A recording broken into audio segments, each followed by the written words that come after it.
Hello everyone and welcome to tonight's Elite Dangerous livestream.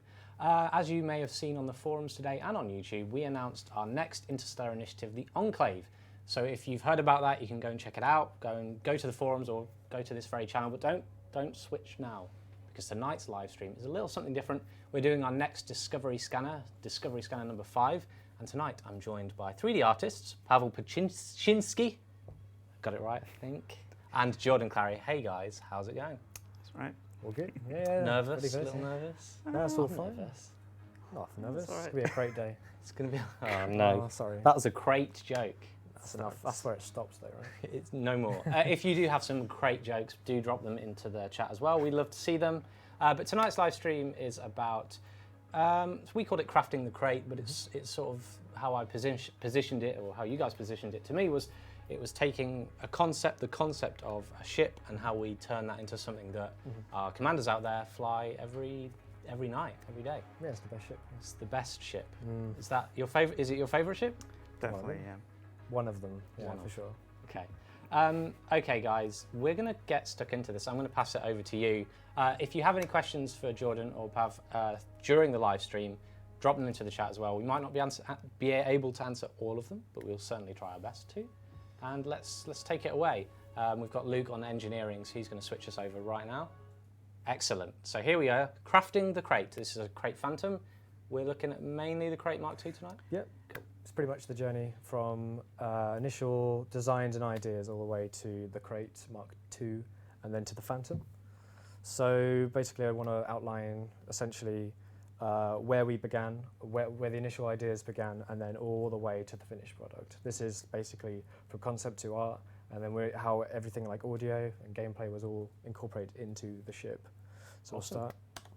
Here we go. So initially, you'll get the leads. You'll get people like Chris Gregory deciding on what the next ship should be. And there's a huge roster of ships that have been in Elite.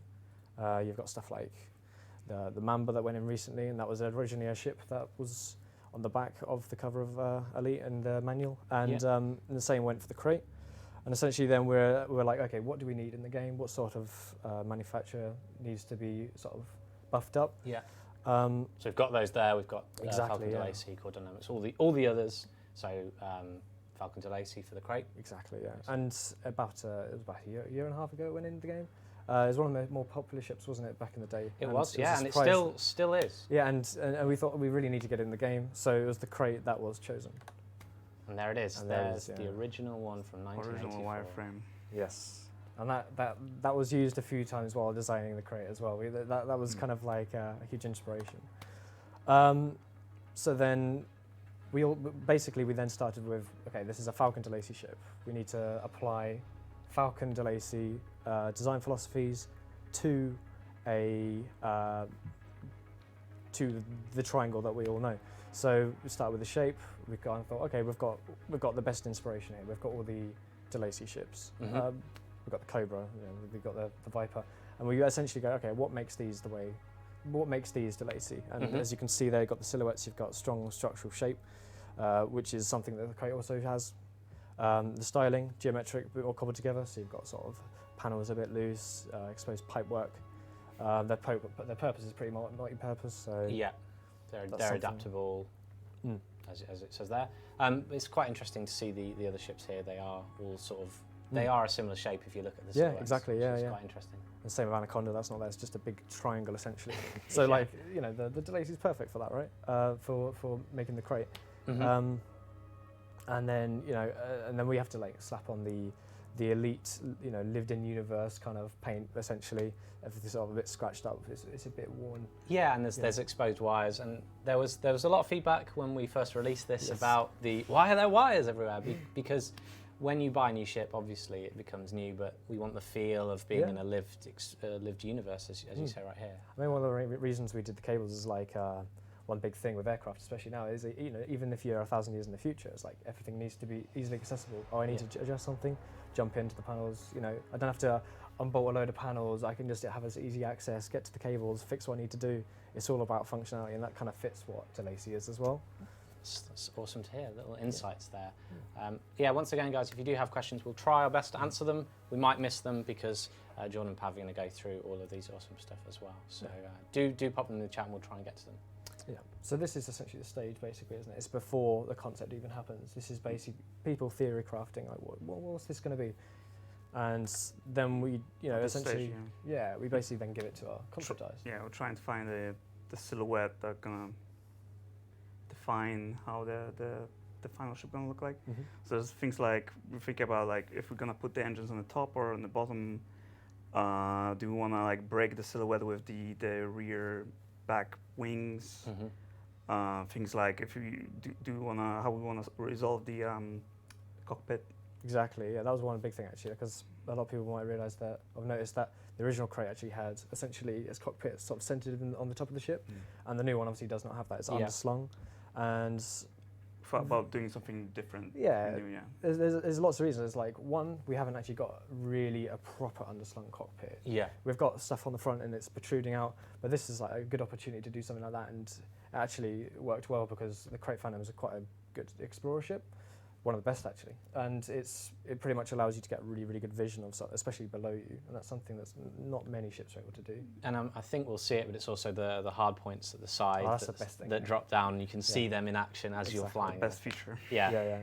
So this slide pretty much, like Pav was saying, it shows the progress, and you can see it was a much more pointy ship, and actually literally encompassed the silhouette of the old Krait. And it was widened out a little bit to give it a bit more of an interesting shape. But you can see at the bottom on the red, with the red triangles, that it actually fits in within the wireframe, essentially, of the old Krait, which is exactly what we're after, yeah. So is this a sort of final image, is this the final Krait here, or is this just some concept here? So this is actually, it's a kit bash, which comes up again in the later slide, but the way a lot of concept artists work is they essentially grab lots of ready-made models and they jam them all into one another. It's very similar to how like the movie industry does it with actual pieces of like piping and stuff. Right, I see. Yeah, and so basically they will get existing pieces of ship, because we have loads of 3D models of ships. We can literally just grab them all, stick them all together, and then you can come up with some really cool shapes. So that's exactly what's happened here. And this is what we saw at the convention, the Frontier Convention. That was about 3 years ago, 2 years ago. 2 years ago, Frontier Expo. And that's what you saw. You saw a kit bashed model. Okay. Yeah, so that was basically, everyone was like, oh, it's done then, right? No. Literally, that was the beginning of the Krait at that point. There's a lot of refinement that goes on, and so it might seem easy. Look, you can conjure a ship just like that, but then it goes. It's a really quick process to make kit bash. You see you'll see the concept artists that be like knocking out kit bashes, like 5 or 6 a day, and they'll be like, oh, that looks really great, can't wait to fly it. And then you get it in game, and it's like highly unoptimized. Have to change everything. Oh, awesome. And this design document, yes. A little sneak peek so this is behind the scenes here. Yeah, so it's a really, really, really early design document. Basically, our concept artist Pete was just like given this document, going, okay, we want to make a ship. We want it to be like this, and with that knowledge, then he applied the fundamental things that made the ship fit into these parameters. So that's like stuff like speed, its turn rate, etc., etc. How many hard points? Yeah. But this is very early stuff, as you can see. It's not necessarily. It's called Krait MkII there, for example. Yeah, which is is this one the Krait MkII and the other Krait Phantom? That's correct. Yeah, that's right. Okay. Yeah. So it's had so many names. Yeah, usually we have internal names that change as we. There's almost always an internal name for every ship. And so when people call it the ship name that's actually called, you're like, which one? Which one? People will screen grab this and say, new ship on the horizon. Yeah. So everything on that, there isn't a Krait MkII coming. That is the Phantom. There you go. So jump on to the next slide. Hey. Yeah. So we there are components on the ship that are on every single ship, like thrusters, landing gear, cargo bay, which we need to include and try to like fit it in and walk around it. So this is the blockout phase where I was placing all the mandatory components that we need and that were on the document from designers. These are essentials that have to just be there. There's no. So that's part, I suppose, of the artistry, I suppose, that goes into it, because there's necessary components on every ship. You need a cargo bay. In this case, it needed a fighter bay. Cargo hatch, sorry. And it's really about how do we make the ship look as good as possible while trying to fit these necessary components on. Because you've got something like a Gutenberg ship, which is this sleek design, but at the same time you've got to fit a giant fighter bay on there. Yeah. And it's like, how do you make this look good at the same time? Yeah. Yeah, and like ideally you would have everything missing, you just have a nice shape there. But essentially we've got to fit these on, stuff like hard points, they're all necessary. All the ships in the game need hard points. These are all the features that make it work within the game.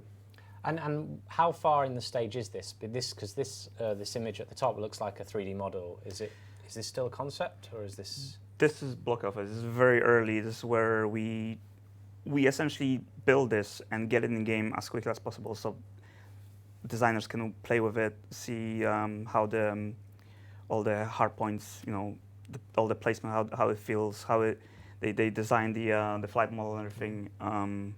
Yeah, this is super early. Right. This is just so we have general idea. It's very well optimized at this stage as well because it's very low poly. So yeah, but at the same time they're essentially like still working on it. This is like bare bones. We're essentially like kind of halted at this point. We're like, okay, we need stuff ready for all the other departments so they can kind of get an eyes on that. Right, I see. So but also the concept artists are still kind of like, okay, we're working on this, and then eventually we then carry that across to a final product. Great. And this, this is what we got from concept. This is the ship that's kit bashed. It's pretty much unusable in the sense that we have to make new mesh, like started from scratch really, because this only helps with the volume, how it looks generally, all the like main features, and this is what we use as a reference at the beginning. Looking at it in real detail, when I was looking at the presentation before we were doing this, I didn't really see as much detail, but now on this screen, of just how it's fused together. It's it looks mashed like, all together, yeah, exactly. And hopefully you guys can see as well at that. Yeah, so I think you'll see, so you can see on this, so you got the kit bash. You're essentially just using all of the stuff we have in the game already. Like I think they're the ASP engines, I believe, they look like it. But it's pretty much, we're pretty much using existing assets from the ship, from other ships, and we're putting on there temporarily. That's a really easy way to prototype stuff up, because you've got all of these ships in the game, which all use individual components, and you can just slap them on, and that's basically means you got a usable ship a lot earlier. And it just gives you a visual sort of aid of how it might feel and look in the game. Yes, exactly. As well. Yeah, it's cool. And this first in-game model here. Yeah. So I think that's something Simon Brewer put in, and he just literally made the wireframe, and that was really, really. It was only there temporarily, I think, but you can see that it's actually got all the bones that actually make it all functional. Are those the essential bits? Yeah. So these are modules that get like brought in. Let's see.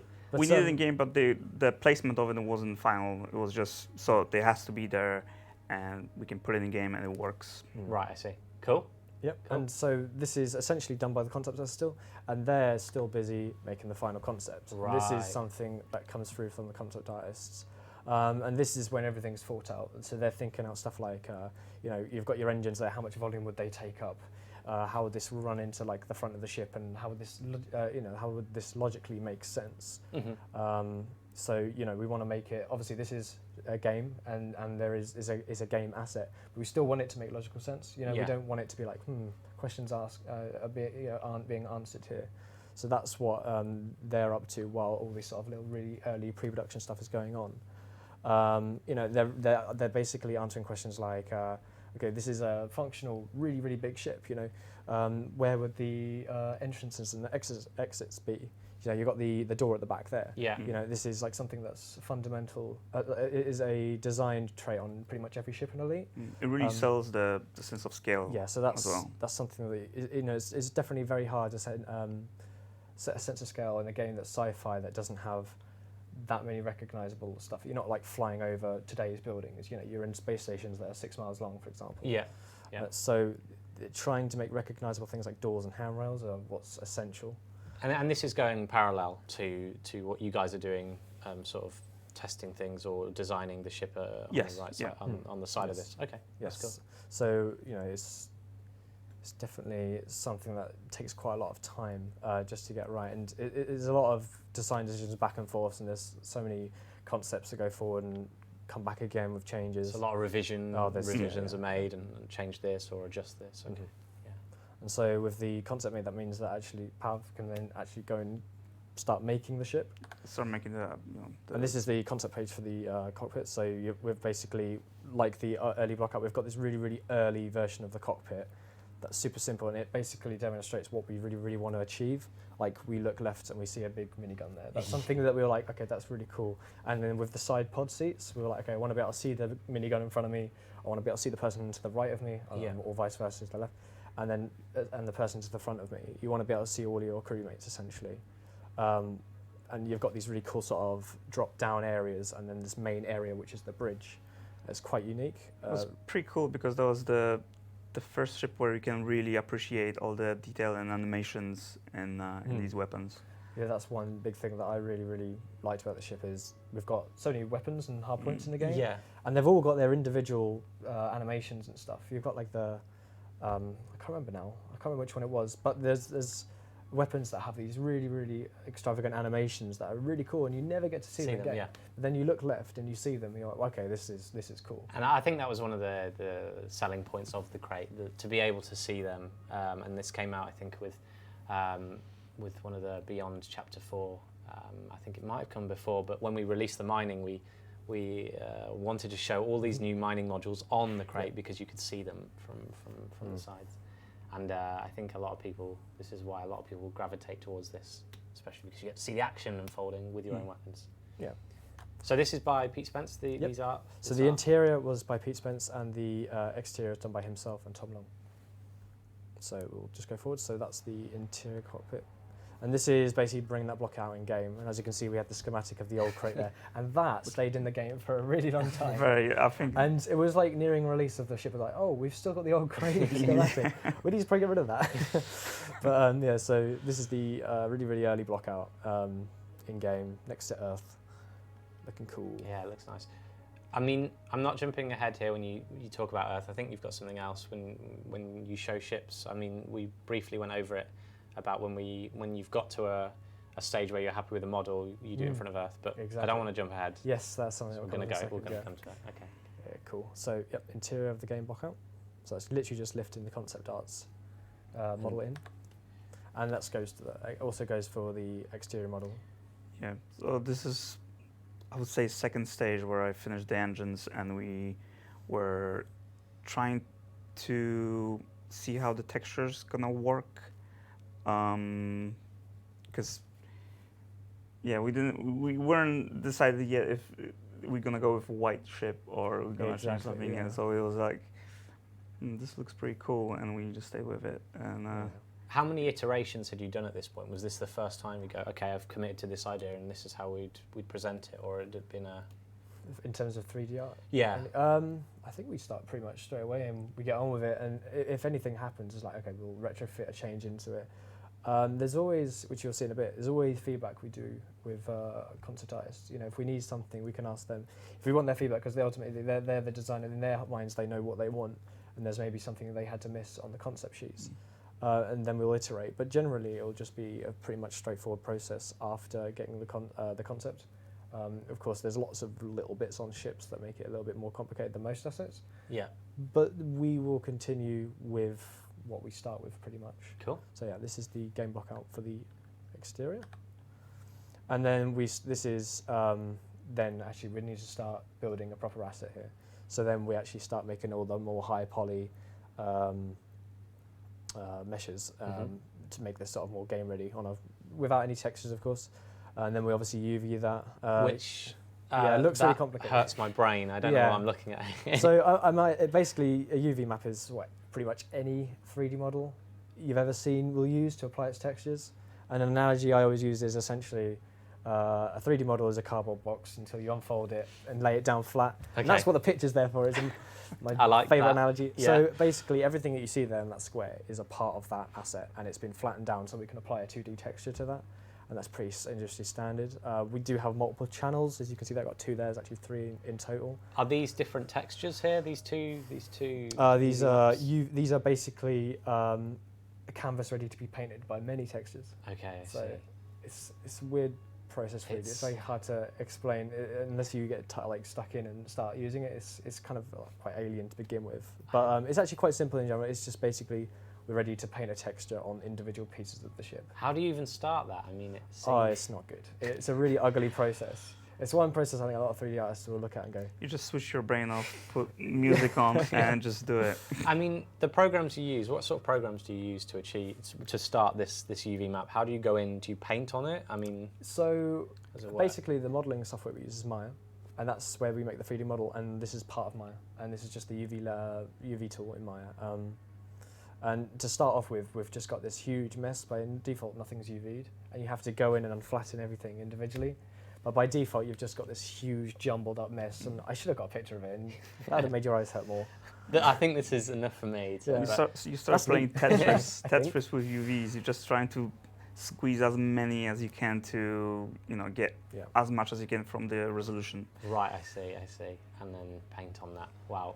Flimley says there, holy moly, this makes my brain hurt. I think the message is gone now, but yeah. Wow. So yeah, we'll jump ahead. And this is obviously we're progress on the exterior. So different stages of block out and also the placement. Because at this stage we still, because we knew there are gonna be 2 hard points on the sides on the front. Yeah. But the top hard points still. I remember I was shifting the middle one to the forward or back, but there was problems with how the ship looked like then, and the bottom picture is when pretty much finished the top and moved to the bottom. So you look to the bottom, like, oh, here we go again. Yeah, you've got to restart it. So the top left here, are they're the essentials, right? Yes. These are the essentials. Yeah, so this is similar to the other slide you saw with the little green so indicators of where everything that was essential was, and this is actually how of putting it in. So like one really tricky thing with this was, the Krait is, you imagine it's a very flat ship, and it's going to essentially like slice through the air, but we had to ultimately fit in the fighter bay, which is quite tricky to do because it's a very, the actual building, the fighter bay, the actual structure of it is quite a deep sort of structure. Yeah. So trying to mask the fact that this is a flat ship while at the same time having this quite giant structure inside the ship was quite hard. So it kind of quite subtly it kind of goes down, like this and up, I guess. Yeah. The top pictures are pretty much the first day of the block out, and the bottom one is 2 weeks later, I think. Wow. Okay. And is that the UV map there? The lines? You see the lines on. That's the wireframe. That's the wireframe. So it isn't the same thing. It doesn't. Yeah. Okay. UV comes at the very end when we know this is final mesh and we're not changing anything, because if you change mesh, you have to go back to UV and update it, and it's just a nightmare. Returning to that, I can imagine. Okay, cool. And then, oh wow, just the essential stuff really, just like UV mapping. It's like the essentials that kind of you don't really think about.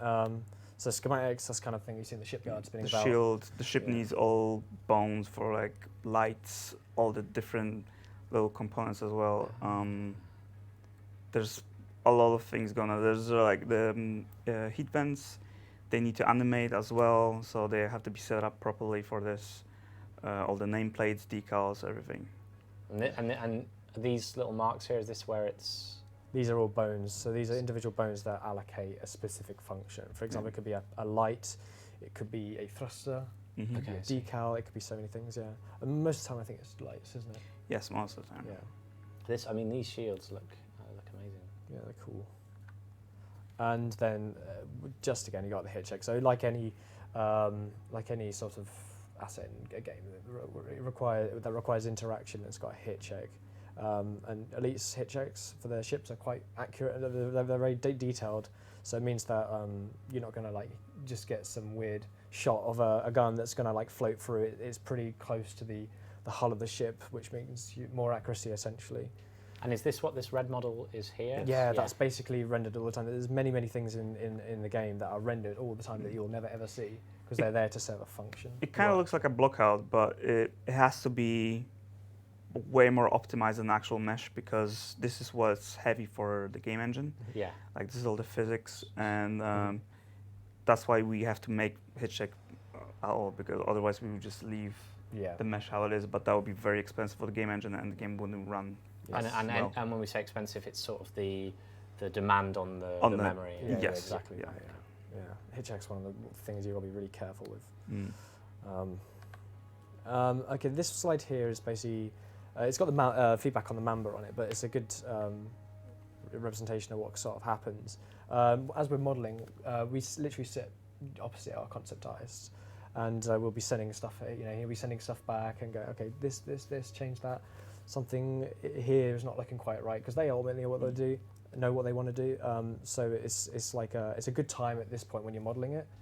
This, for example, this would be for the exterior before UVing, and then you can apply that feedback, and then you can lock it down and then start properly texturing, making sure everything is production quality. There's often like some angles that are you're not sure how you're gonna resolve this. So if the concept artists have time, they can quickly jump on it and add some more detail. Or for example, like because you spend with this ship a couple of weeks and just locked to it, or you need someone else to look at it and maybe give you feedback on how to improve some bits on it. Okay. So it's like everyone's trying to make this ship look as good as it could be. So this bottom image here, these are iterations on where the concept artist has come back and said, okay. This is what we requested to show us a bit detail. Of how, I guess, you're trying to design the model of this, and you're looking at the original concept, and you have sort of no real understanding of what it would actually look like. You don't want to annoy your concept artist by getting around it. They really get really sad. I think I made this asked if the pilot player avatar is part of the ship. No, they actually are separate. So when it comes to a ship, the ship is everything but the pilot avatar essentially. That is brought in and then transferred to other ships. When if you swap ship, you're going to retain the same clothes and face basically. Next one. Okay, so our model is made. It's looking amazing, and it's time to basically gather a reference of what materials we should use, because a concept can be amazing, but the one thing it can't do is get down to like a macro detail and like work out what sort of stains or scratches on materials you've got. So what we'll generally do is we'll look at reference images. One thing I'd like to do is I like to look at like 3D pictures essentially of like cockpits, and you can really zoom in on all the details and the scratches, work out where scratches should form just by looking at something, what the points of contact essentially. So how they're forming as the ship is actually living. Exactly, yeah. Well, Elite's a strange one because technically there's not so many contact points because everything's in UI, but I imagine like it's probably going to get a bit dusty, right? Yeah. Clear it down, I've dropped the keys and scratched everything. That's the Elite way. But then again, we've got like the best reference being other ships. A lot of the time you want to make sure that the wear and tear, for example, falls in line with other manufacturers. So I, for example, look at the Anaconda and go, okay, let's look at who's been destroying the windshield today, and then see all the sort of scratches and wear and tear, and then replicate that to a certain extent. And it's always best to use real world reference, because then ultimately you'll get the best result. So look at stuff like entry for the exterior. I imagine you're looking at sort of the contact points on entry for space shuttles and stuff like that. And we've got lots of different things here. These are helicopters? Yeah. So this, I think this was PR for concept art was the only example you could find of a square engine, because the Krait has these square engines. And I was like, everything is circular and it's a thruster that vectors or whatever. But the engines of the Krait are kind of cool, right? And I think these are basically the concept images that he was using as reference for that.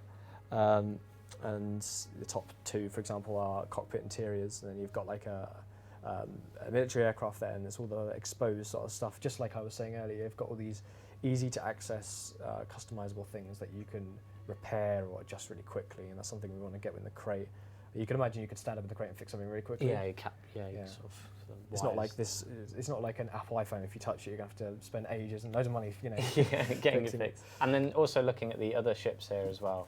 Is that correct? These are other ships. Yeah, these are other Falcon Delacy ships. And try to match the same style and make it feel like it fits to the game. So we have to look closely at the other ships. So They don't look very different. Yeah, no disparity between all the different ships. You want to keep the same sort of thing. Cool, cool. And then, Okay, shall we go to the next yeah, one? moving on to this. So this is the texturing phase. So we use Substance Painter for applying these details. So what you can see here is, if anyone's done 3D, this is somewhat different to probably what you've seen before. We don't necessarily add the color information and stuff. We essentially use a series of masks, which we then run essentially a tileable texture. In games, you might see like a repetition of a texture. You see it in stuff like brickwork or floors.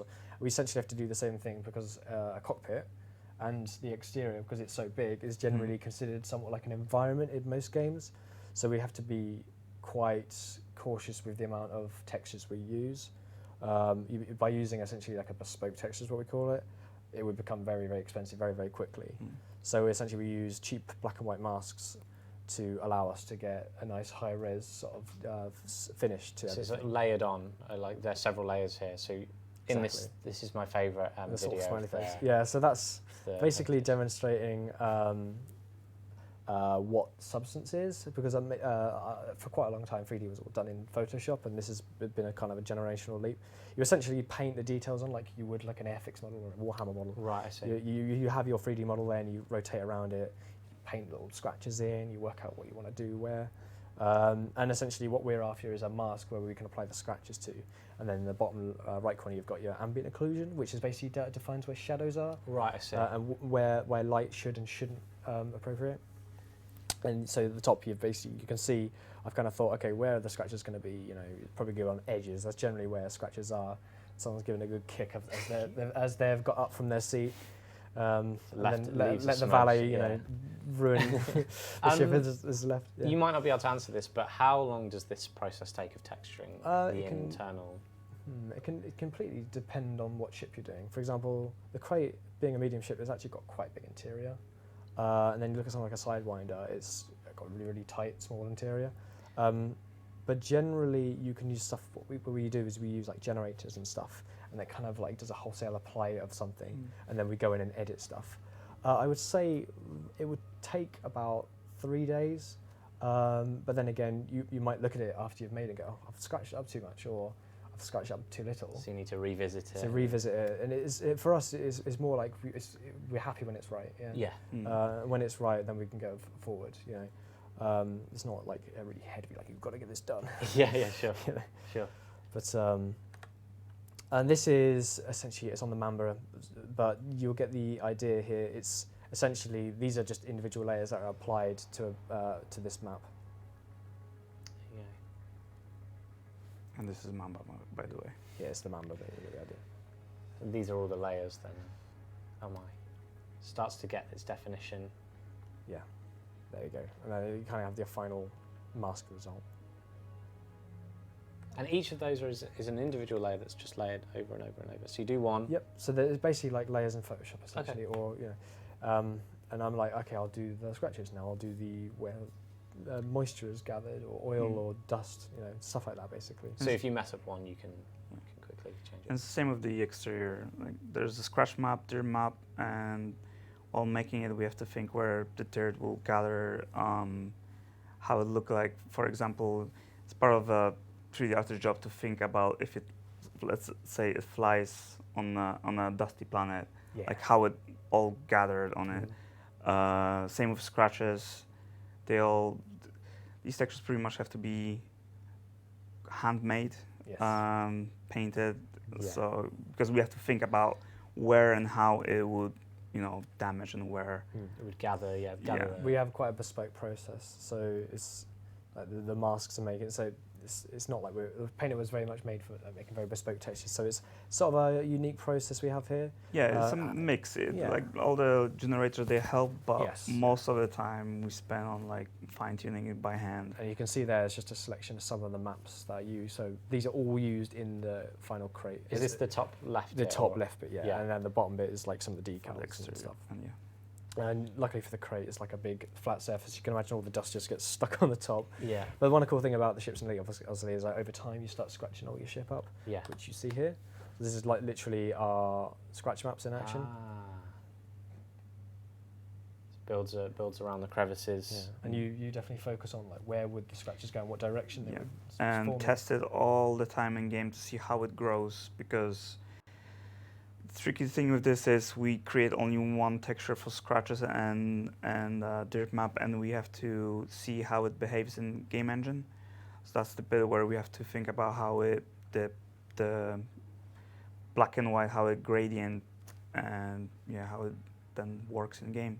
I'm assuming here, it's a bit of a devil's advocate question, but you can speed this up in game. Yes. You don't have to fly around for months. Oh no, we literally just set what we want. We could do so much in game. No, we have a couple people in the office that just go and explore, and they bring results after a couple of days and show us, right, this is the... Yeah, that's their job. That's their job, yeah. They're about to explore for everybody to see the damage. There's a lot of dev commands that I remember when I first started, I was like, oh, what can I do? Oh, I tell you what, I'll do this, this, this. And then I just like found out a way to like spawn loads and loads of ships and just blow them all at once. And that's one of my favourite things to do for a long time. That's spoilers, because we're going to see some of that. We're going to see some of that very soon. That's cool. So that's the damage and dirt sort of texturing. And I mean, is there a specific name for this we have here? We call it scratch map. Scratch map. So we're using a map to form it. So I'm ask about why it's symmetry on it. That's the part of 3D art where we have to pretty much sacrifice, and with the UV mapping we have to mirror some bits, because if we don't, then we're gonna lose a lot of resolution. We have basically like square texture, and we have to think where we put all the UVs, and when we mirror them we can afford making them bigger, which increases the resolution of the final product. Yeah, you might notice in most games, if you go to especially animals, which are always, well, I think most of the time symmetrical, you'll always see a seam in the middle of them, or you'll notice that there's essentially a symmetrical pattern essentially forming on both sides. And with ships, essentially it's the same thing. It's a symmetrical ship. And if we made everything asymmetrical, we try and make certain aspects of it asymmetrical for sure. You might notice the middle bit is asymmetrical just in between the two prongs. That's a little trick that kind of makes it look like it's not symmetrical, but that's... It's one of the downsides of 3D, right? But this is the sort of stuff that gets developed as like hardware gets stronger, and you're able to pump more resources in. But it basically allows us to get a better result on a resolution base, in terms of resolution.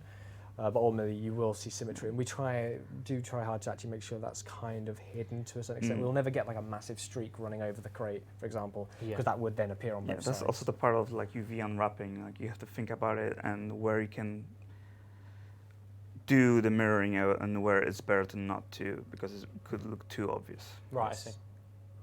There you go. Okay. Oh, and with that as well, there's also essentially dirt that gathers over time. So you'll see that in like recesses. And especially with other paint jobs, you notice it a lot more. Yeah. And this is essentially a quick one, just showing sort of what makes a crate. So the top left is a cockpit, and you can see you've got like your individual bespoke trim sheets, is what we call them, which is like small things that we'll add in, like pipes, cables, railings, and then you have your base that goes on top of that, which is essentially the volume. And that's kind of similar with the bottom left as well, which is the main ship, which is showing the decals and the hard points. Little, like pipes and whatnot. It's interesting. It's a series of layers every time.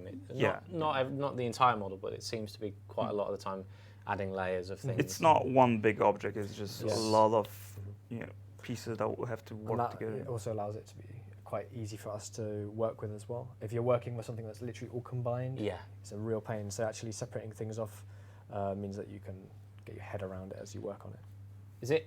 Do you ever work on it sort of how the top left is? Do you work on it as if it was invisible like that, or? Yes. Yeah. A lot of the time you'll be separating bits off. For example, if I spend, for example, 2 months, 3 months on this, and I'm working on, say, the dashboard. There's no reason for anything else to be there but the dashboard, and I'll work with the dashboard, and I'll flick between them to get a good reference point of what I'm doing. But generally, you'll focus on what you're doing and you'll isolate it. That's just generally what you do in 3D. But yeah, it's just a lot easier to get your head around stuff when there's just one thing in the scene instead of like a giant environment. Basically, all of this ultimately is what we see in the Maya files, in the 3D file, and then we export it into game. Then you see that's what you see on the right. Another thing that might have confused people, this is basically, if you might have flown really close to a cockpit and see that it's really low detail. This is basically an optimization trick. You essentially, this is a common thing I've seen in like car games as well. You'll fly up close, you'll see a really low poly interior.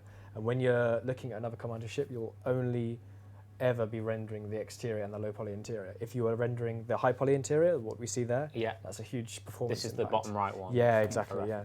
So that's basically quite wasteful because you're rendering all that detail, which is, at that point sub-pixels, because you're still not close enough to appreciate those details, and it's just an unnecessary performance hit. So we basically sort of match that detail that we see on the outside into the cockpit. You still see the commander there, so that's kind of cool. Yeah.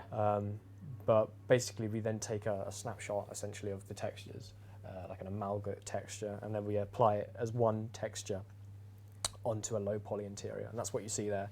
That's why you see a lower detail cockpit when you look into another person ship. Some insights there that might explain a few things. But that makes sense, because if it's not optimized and you're seeing a lot of sort of high poly or high detailed. Because the cockpit can have the same amount of polygons and textures like the entire ship, and that's why we have to bring them down. Optimize it for the external view. So I see people talking about the paint jobs and the scratch work. They are independent from one another. They're independent from one another. There's different tech working with paint jobs to make them work the way they do. Scratch maps are independent. They're inherent to the model itself. The way to think about it is that there's a ship and then there's a paint job, which is something new applied to the ship. It's not like it's a different texture, and it's basically a module attached to a ship. Which we will see, I think, a little bit. We'll see some elements of it, And Mamba. Not the Krait leg, but the Mamba leg, but it proves the point. Yeah, it just shows how we approach landing gear as well. So when we make them, we have to think about all the moving bits, so later the animators can just grab it and animate it, so it looks. Yeah. So it feels like it's real thing.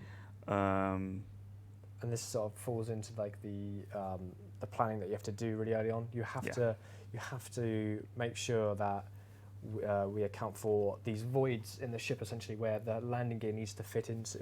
So when we've got to think, okay, there's a door at the top of it. We've got to make sure there's room for if there was room. It's come up. Yeah. If people are going to walk into the ship, they can't just walk into nothing. Yeah. There's going to be volumes there set in place, and we'll block those out and make sure that everything makes sense logically.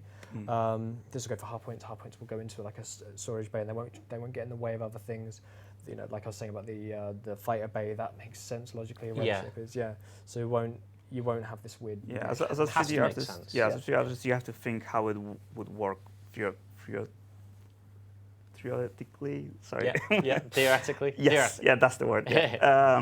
So we have to think about all of these things that maybe don't have any sense in the gameplay, but they have to look like they make sense. Yeah, and one thing I really like about a lot of, I think it's all the DeLacy ships, maybe not the Anaconda, but because it's so huge, but they have their stairs on the landing gears, and they're really cool. And that's one more thing, just like the back of the ship with the door, to give a sense of scale. So especially with the handrails there as well, but the stairs, you see that and they go, oh, that's really big. Yeah, it's a really big ship. Yeah, it helps capture the spirit of just how monumental these ships are, or some of them are. Because if you see a door or something, you know what door is in real life. Yeah. You can reference it, and then you see it on the ship, and you see it's like a little tiny bit, and you can understand how big this is. That's why we put this stuff. Yeah, it looks awesome. That almost looks photorealistic. But you guys obviously know that it's not. But it does. There you go. Cool. And this is a cool one. I'm just gonna let it play. So it's a bit choppy, purposefully, just. This is how I test debris. I just blow up everything. It's like, I need to look at the debris. I could spawn it in, or I could just blow up a load of crates. So that's exactly what I do. When we make our ship, we have to also make a version of how it looks when it explodes. And and I think I did the same with Thug Eyed Scout. Like, there's all they had like all these organic stuff in it. I was like, I'm just going to blow loads of them up, and then I just fly around for about 10 minutes like, does that look great? Yeah, that looks fine. But it looks cool too. And everyone's just like looking at you like, oh, he's having fun, isn't he? Yeah. Just what are you doing, Jordan? I think I've done it once where I spawned like 150 ships and just blew them up, and I just made a cup of tea as my PC was dying. I was like, that was a mistake. Never do that again. But I feel like we need a stream that is just blowing up ships in this way. Just trying out different debris ones. fields. That's how all the debris fields in the game are made. Jordan comes through. slowly out, yeah. Jordan, we need another dig. Yeah, before okay. this. Lost the old save file, just junkyard of shit. But maybe talk us through how this is created. How do you achieve debris? So this is when we finish the ship and we just grab the main ship and try to really just cut it, and we have like big piece, some small pieces that are gonna just fly around. Yeah, and we just trying to make it. Yeah, so you're basically using Destroy. the existing ship, and then you're like just bashing you're, it. you're taking the 3D tools you have in mind, just like cutting away and go right. Yeah, then you Cut add that off. details to, so you have Yeah. like different bits inside. And then we burn it all up. So you would cut away this side of it here. Yeah, on you the can right. see the beluga down in the bottom right. Essentially, that you can kind of recognise the beluga there. It's important that when you blow something up, it doesn't just then turn into really generic debris. Yeah. You want it to kind of like blow up, and bits. Basically, we position where they are when they blow up, and then they'll break up and separate. So you want to see like the main body of the ship still there, but broken and shattered, and then you'll see the bits fly out from it essentially. And they're all individual pieces which are based on the original ship. And you can see there, you essentially got the Krait cockpit that completely detaches. There's just your guy waiting. I made a mistake here. Yeah. Okay, cool.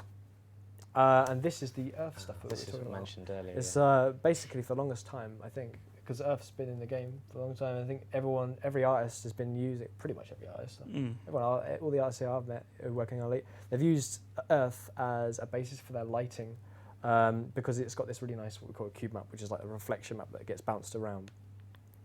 And it's actually quite close to what we see in real life, right? It's like a blue atmospheric kind of colour that gets bounced onto your ship, so we can kind of recognise what we're looking at. So we always plonk our assets near to Earth, don't we?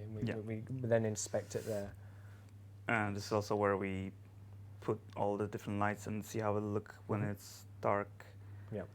So we've got like spotlights all the time. So is this done near final when you're sort of? Yeah, pretty much it's getting there. We've textured it now. We've done the debris. From the art perspective, From because while we finish doing this, there's also audio department and designers that do the last bits on it. Audio, of course, like make all the sounds for the engines and whatnot. The animators that make landing gears. Yeah. Yeah, exactly. Yeah. There's a lot of work from different departments that has to. Yeah, it's definitely Go into into this. it, Yeah. It's a hugely collaborative. But we'll spawn our ship in next to Earth, and it'll be dark normally. We'll be on the wrong side of the planet. Just have a command that's like set the sun go. Like we can set the sun to go like a year a second. It's just like. Oh, so you don't have around. someone who just has to wait there. Yeah. and But sort of- we can like super fly into the sun if we want. If we really want to like get super bright, but generally we'll just get in front of the Earth and get some nice blue hue. Everything's got blue light. And this is a look at VFX audio. This is basically, we then attach bones to specify where we want sort of sparks and sort of fires and smoke to appear when you're starting to take damage. So you receive the special effects and then you plot them in where they should go? They're global across all ships. Okay. And then the same with that, we've got the windscreen here, which essentially it does a model switch, and we then blow out. You'll get an effect that blows out everything, and you've got red alert and stuff like that. And this is basically a library we have that we apply for over everything. It would take so much time if we did an individual one for each ship, and you don't really need to. If you just apply the quality that we need for one, then we can apply it to everything, and everything is then consistent. And then we can this is basically me playing around with the tools, and we essentially have stuff like turn lights on, you can do like hazard lights and stuff. They can hear the canopy, I think, which is great, because we weren't sure if you guys would be able to hear it. But I love that noise. And Trigger nice. All the lights off. I think it's really cool. Yeah, it's incredible being able to see that. So that's that. I think it's going to repeat itself. So I'll jump across. The scariest sound for the man. Yeah. So this slide here is pretty much summarising. But it's definitely a lot of departments that get involved. You've got the cinematic department. You made the trailer for the Krait. Yes. UI who are making like schematics for the Krait. VFX make individual thruster VFX for the Krait. You've got a really cool one with the Phantom as well. And then a load of boxes. A load of boxes. Yeah, this is like an in-house tool, and this is essentially like a node graph that, for example, if you're about to... Just saw Orange Sparks comment about the pentagram, and he's right. Oh yeah, that wasn't me. It's nice. fine. Maybe it was. I don't know. No, I don't think it was. It definitely wasn't me. But what is this joint? So this Sorry, is. There's different states that go through the ship. Yeah. So you how can it see in the activates. middle. Yeah. Yeah. This is the Krait lights. If you're rebooting, if you're shutting down, what happens? Turns the lights on. It turns off different functions. You got like can't really see from here. There's a lot of screen grabs and files that I'm like, I think I know what this means. But basically, it's stuff like landing gear. What you've got the landing gear comes out. What happens when the landing gear comes out? It's just everything that makes a ship work in Elite. This is all very bespoke to the game. This isn't necessarily like a pipeline process for like artwork. Yeah. But this is something that's consistent with other ships, and then we change parameters based on what the ship is. And this also falls in stuff like canopy glass. It's like when this happens, when you get shot here, break glass, therefore glass model switches. Right, I see. And then From the sound red changes, lights. yeah. So and this is also how we like implement our lights. We can implement like, different color lights, move where they are, offset them, etc., etc.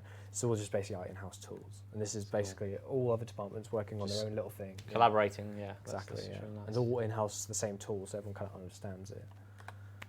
And then once that's all finished, we've got a final asset essentially. So this is a Krait interior. So I've got a nice little picture of it next to Beautiful screenshot Horizon, there, yeah. Zenith. Final model. Yeah, and then we've got the exterior as well. Lovely. Look at Beauty shot. that. Awesome. And so like at that point we're like, okay, now we're essentially slaves to the whole other department then. We basically got we're like, guys, we've done, we think. And they're like, This changed Yeah, this, yeah, and yeah. I've just noticed this. Yeah, changed and they'll be this. like, can you apply this to this? And we're like, yeah, sure. I think that will work. And then you have to It's go like, no, back. let me take it out. Yeah. Is it hard to go back to revisit a model when you've kind of finished it and you're like, This- I'm happy with this? This won't necessarily be too much with the model. This will be Yes. like, because a lot of people can use the Maya file and they can apply their own stuff. Like, Right. I think VFX, so the audio guys, they will use Bones within the Maya file, for example, to apply sounds. And there's other systems that are doing this as well. But it's kind of like everyone's kind of on the same plane here. Also, we are aware of like if there's something that needs to be changed, like let's say we have to move for some reason the hard point to a different place. It's always possible to go back at this stage, but it's difficult. But when we make these, we think about that this might happen. So the way we build it is we try to build it also like modularly and Yes. So if you need to edit a bit, you can. yeah. Just, Yeah. It's the worst case scenario, but we're prepared. that's good. It's good. That's definitely happened, yeah. And then This is where we count paint jobs. Yeah. So as you can see, there's a UV map, and paint jobs have their own UV map, and this is where we can allow to not do symmetry on these, because for paint jobs, not the entire ship use the paint, so we can like cut all the bits that don't use paint and focus only on the paint and metal, and therefore we have more space to make the UVs larger, where we can have better resolution. There are some bits sometimes where we use symmetry, but we try not to, because like you can see on the lower left corner, the paint job is symmetrized, but some others we might want to have something that is not symmetrized, and that's why we make these UVs like this. And Yeah, and these aren't like traditional bitmaps. They have like their own technology to make paint jobs work. So it's very, very different process to what we do with the previous steps, basically. And then we jumped to the Phantom. So the Phantom, we really wanted is a Krait, we knew, right? yeah, we knew from the beginning we're gonna have the lighter version, and there was a rough idea how it might look like. In the lower left corner is where I started to kit bashing it on the first. So we knew about the engine, and this is where I just sent it to the concept so they can play it a bit more with how it's gonna look like, and So someone asked about polygon count. I think that's a great question. On the Krait. I think in general in ships, I mean, it can vary. It depends. Widely, At the end of the day, like if you in terms of polygon count, you've got something like an Anaconda, which is a 150-meter long ship, and you've got a Sidewinder, which is tiny in comparison. And we can be flexible with that. For example, you know, you'll have a good amount of polys on a Sidewinder, but it just won't be the same as an Anaconda. An Anaconda could be up to like, I think something like, was it like 250k or something? I don't remember.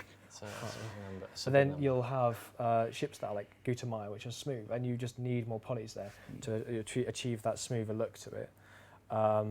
So it varies. Yeah, then you've got an asp, which is literally, it's based on one of the older ships, right? And it's a very geometric shape, and you just don't need as many polys. But we'll try and make use of the polys, because we're allowed a lot of polys, and we'll make use of faceting and stuff like that. We have like a guide, like a budget, and also we have to be sensible with it. Yeah, it's part of the free artist job, I guess, to know how to distribute all the polygons. Yes, yeah. Ensuring it's optimized Yes. to be used in the game. Yeah. And for cockpits, it's all about making sure that there's way more polys in the front where you're looking at. Of course, people can always glimpse behind them, look at your camera and look behind them. So there's definitely got to be stuff over there, but they're almost basically just like a gradient of detail away from the pilot. And that's the best way to get the most out of your poly count. But yeah, the polygon counts can like range from like sort of 100k all the way up to like 300. I think going forward, we've always tried to like strive for like way more detail. Yeah. Like the Mamba, and a lot of that comes down to lodding as well. Like if you can make efficient lods, which are like level details for each ship, so as you get further away, they essentially become a less detailed model. So every ship has like five versions of it, and the further you go, the ship is like has very little polygons and as you get closer, you see more and more. So as long as they're quite efficient, that means that you're going to get you can maybe push the Lod 1 or Lod 0, sorry, which is like the one that you see when you're getting up nice and close, because ultimately you want to make a ship that looks as detailed as possible, and you don't want to feel like you're restrained.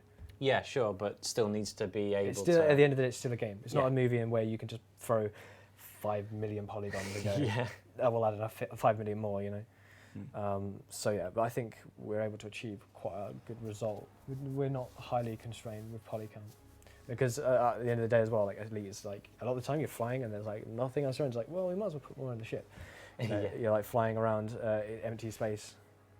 This is also where we we pretty much finished the Phantom, but we knew it's gonna be red, but we put a little bit too much, and we had to dial it down to make it more. Yeah, Ferrari red in the top right. I was like, basically, I was running. I was like, all right, I finished the Krait. I was just gonna jump onto the Phantom, basically. I was like, slap some red in there, and it's super red to the point where it's like, that's not very elite. It doesn't look like a like a DeLacy shift anymore, and that's like a mistake essentially. And you'll see the finished one in a second.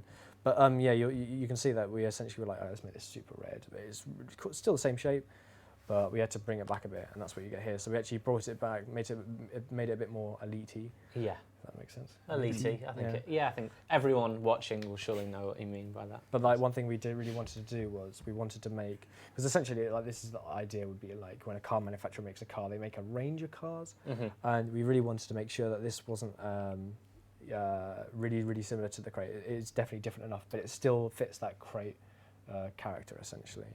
And then in terms of being proactive, essentially when we made the interior, for example, we had these like giant sort of sections that were essentially ready to be plugged in, and we knew that going into making the Krait MkII, okay, it was like this will be filled in eventually to make room for like the smaller cockpit of a Phantom. So you can see there that essentially we just laid in that wall. And it basically completely changed it, and it was a really good use of time. The exterior was, I have to pretty much redesign the whole back. Same doesn't go for him. Yeah, and meanwhile John was like, yeah, it's fine. And change this around. Yeah, and re-V the entire thing again. But yeah, I think it paid off. To be honest, I like Phantom more. That's an interesting segue. The fact is that you have to make a new ship with this variant. Essentially, you're not just taking the Krait MkII and spreading it out a little bit, and you have to completely redesign it. Yeah, as much as people would like that to be a similar. It'd be like, I made another ship really quickly. No, it takes a lot of time to make the second variant. Yeah, and there's a huge amount of changes there. The whole back of it, like you saw in the first slide, which was like the Krait slide, you saw that it's a completely different model, and that's not us just adjusting a few polygons. You had to literally remake it. And because we removed fighter bay from it, we had all this space that we can now you know, make it look really good, because there's this one component that we removed that was mandatory, and now we have all this freedom to Yes, the put different 5A, stuff, yeah, change the silhouette a little bit, and yeah. Well, of course, we kept the best feature, which was the 2 guns. That couldn't go anywhere. Yeah, that has to remain. And yeah, so that's basically been the Krait in terms of like its start to finish. Yeah. Just go to the next slide. It's a nice little... This is amazing. Oh, I'm so proud of this. My best work. The end.